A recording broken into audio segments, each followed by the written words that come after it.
signori, sono Lorenzo e questo è il mio canale di tecnologia, benvenuti. Bene, oggi voglio mostrarvi come sostituire le batterie della nostra chiave di Renault.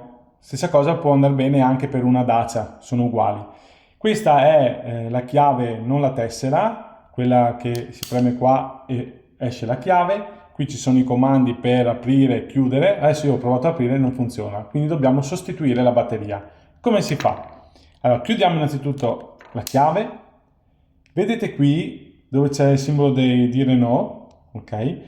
Nella parte sotto, quindi voi guardate la chiave così, qui sotto c'è una fessura. Inserite dentro il vostro cacciavite a taglio, qui nella fessura dove vedete, qua, questa apertura qua, sforzate un po' e lei si stacca, vedete che si alza, ok? Adesso la prendiamo, la alziamo e la togliamo. Dentro c'è una batteria CR2032 come vedete, quindi adesso andiamo a toglierla,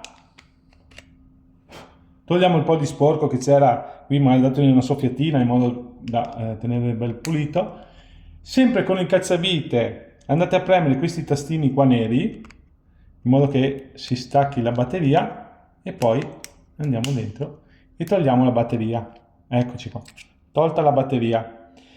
L'importante qual è? Adesso voi prendete una batteria nuova, l'importante è che il più sia sempre verso l'alto come era prima e il meno verso il basso, quindi rimettiamo la batteria, chiudiamo, ok?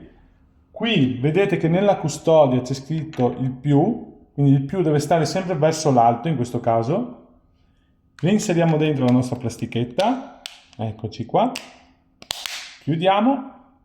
E adesso andiamo a provarla a vedere se funziona. Siamo fuori, proviamo. L'auto si accende e si chiude tranquillamente.